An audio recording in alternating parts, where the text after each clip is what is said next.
Hello, East Hartford. Once again, this is Sports Focus. And to my right, this was my partner from last week, Mr. Aaron Walker, but he's not here this week. I'm John McNeil, by the way.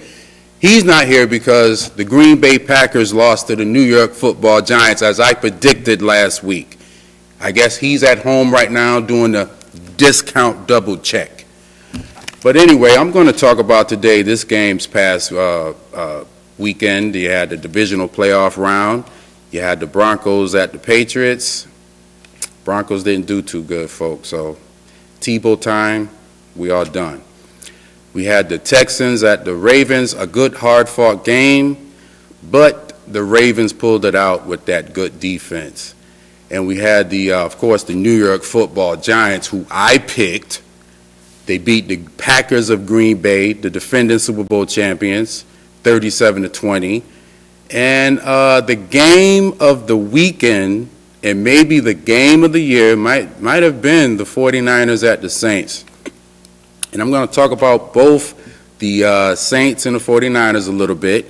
And I'm going to talk about the Packers and Giants game, because that was a very significant game also. But first, let's talk about this 49ers Saints game. I hope you all watched it. The last 5 minutes of the game had to have been one of the best in NFL playoff history. Let me just run down a few things.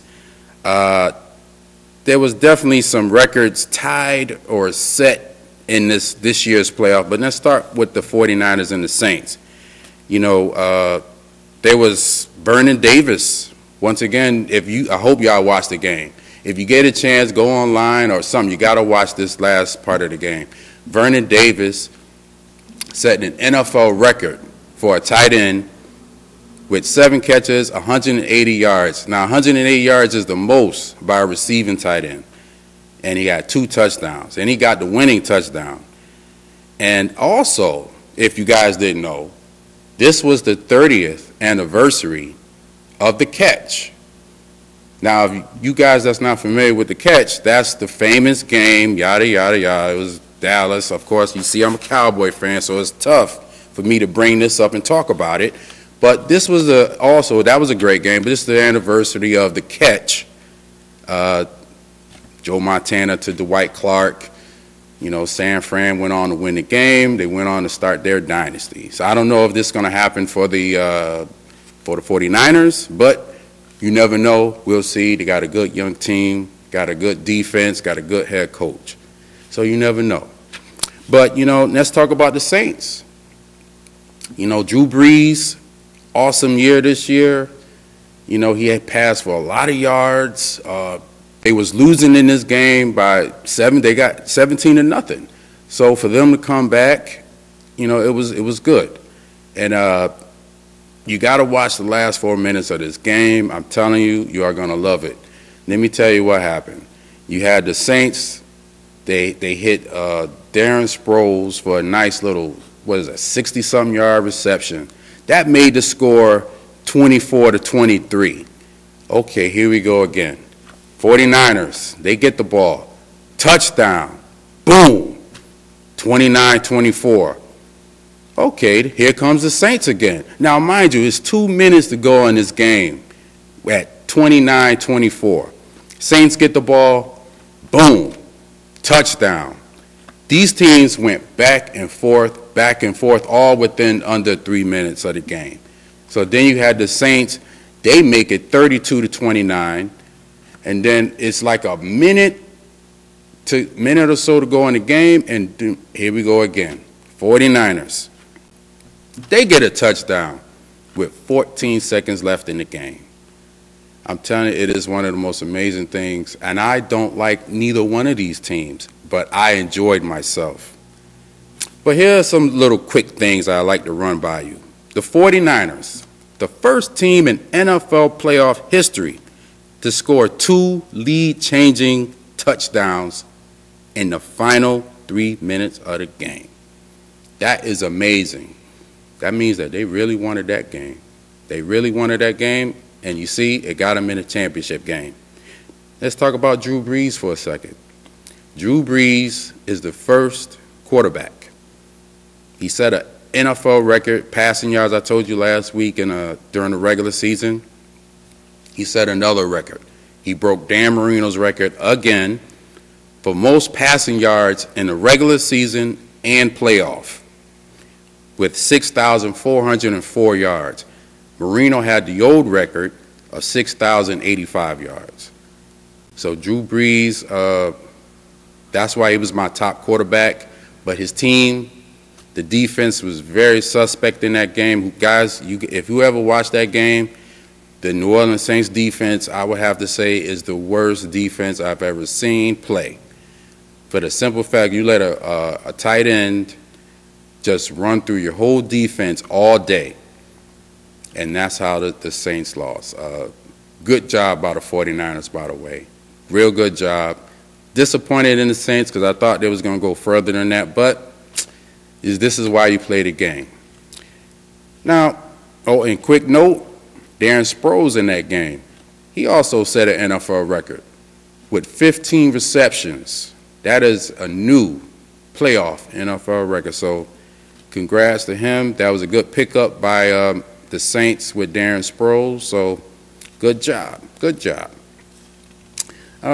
Before I talk about the G-men, who I picked last week, I know everyone picked the Packers to win, but let me just peruse through both of the two of the other games. You had the Patriots and the Broncos. Patriots sort of put it to the Broncos, 45-10. Mr. Brady, once again, passes for 6 touchdown passes. There's not much you can say about that. He did set an NFL record, by the way, with 5 first-half touchdown passes. Unbelievable. I was watching the game. I'm sure you guys was watching the game. He was amazing. He broke that NFL record for most in a half. He ended up with 6, and that tied the NFL record in the playoff game with Darryl LaMonica. Now, for you guys, that's, a little back in the day. This is like in the 60s, pushing like that early 70s. Darryl LaMonica was a great quarterback for the Oakland Raiders. I thought Brady could have had 8. He could have had 9. But for you Patriots fans that remember the 2007 season when you guys was going up and down the field, if this was the 2007 season, Brady would have had at least 10. But other than that, that was a pretty one-sided game, but hey. Now let's move to the Ravens and the Texans. Wasn't feeling this game too much, but it was still competitive. I like the heart that the Houston Texans showed in this game. They showed great heart. They lost their quarterback. They lost their wide receiver for most of the season. They just got him back healthy. So, they have a great defense, you guys. You guys, Houston Texans next year, watch out for that defense. And if Wade Phillips is coaching it, watch out. Because that was the number 2 defense in the NFL this year. Led by a rookie, J.J. Watt. Remember that name. He wears number 99. Awesome player. He has an amazing motor. And I was very impressed with the Houston Texans team. They could have won that game if, they made a play here or there. But you know what? It didn't work out that way. Tough call. Now, you know what I'm about to talk about.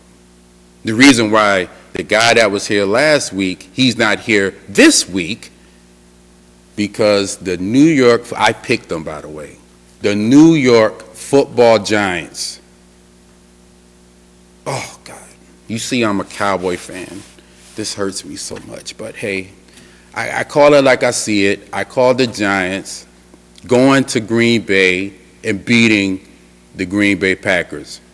They had an amazing season. You guys know they went 15-1, and look what happened to them.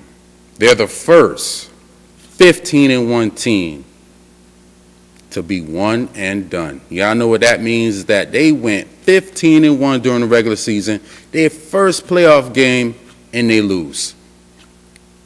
Oh, well, I know all about that because my team, the Dallas Cowboys, in 2007, they had the best record And look what happened. Their first game, and they were out. So, it hurts me to keep bringing up all these other teams and not my team. But, well, that was tough. Back to the Green Bay Giants game. This was the first game, by the way, where we had 2 Super Bowl MVPs playing in this game, in the playoff game. That has never happened. So that was pretty interesting to watch when you have 2 good quarterbacks going at it, and it was a good sight to see. And I hope all you fans out there enjoyed it. I hope you enjoyed the Giants putting it to them, because that's exactly what they did. They put it to them. That defense off the charts. And I have to say again, it started when they played my team, the Cowboys. That defense got after everybody after Dallas. They got after the Jets. They got after Dallas again. They got after the Falcons. They got after the Packers. Now we're going to see what happens this weekend when they play the 49ers at San Francisco. I'll talk about that in a sec. The Packers, they've been playing great all year, and Aaron Rodgers, as any quarterback, he played the position as best as anyone has ever played it. And look what happens. He gets to that one game. It happens to every quarterback, but he gets to one game, and boom, look what happens. His worst game as the team had a horrible game, by the way. So losing 3 fumbles, dropping like 7, 8 passes. Horrible, horrible, horrible. All right, let me give you my picks. I'm gonna shock you again, but here we go. Championship game for the AFC. This was a tough one. I know we got a lot of Patriots fans around here, and of course this is New England, but I feel like the Ravens are gonna do it. And in New England, I think the Ravens are gonna win. I really do. I think they're gonna finally break through. They got that home game last week, and they're gonna do it. In the NFC, this one I wanted to flip a coin, because these 2 defenses are gonna get after it. You got Justice Smith on the 49ers side. You got Tuck and Jason Pierre-Paul on the Giants side. You got Eli Manning, Super Bowl MVP. You got this new kid. He's not new. He's a 7-year vet. But as far as you guys knowing who he is, Alex Smith. Great. He played a great game last week. But I'm going with the New York Football Giants. I'm keeping with the Giants. My Cowboys. Oh, I know all you Cowboys out there. Y'all know. I know.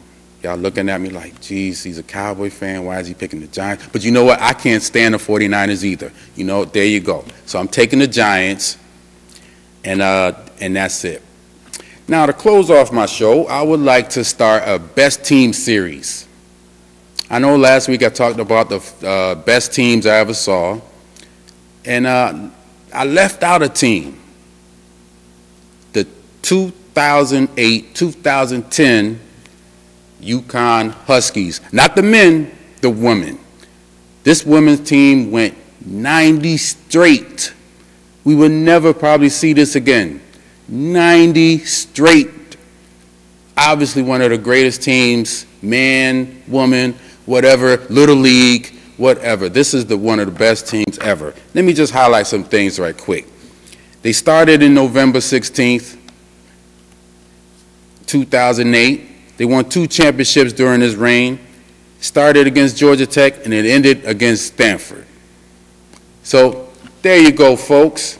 I'll see y'all next week. If you got anything to say, anything you want me to say on the air, just hit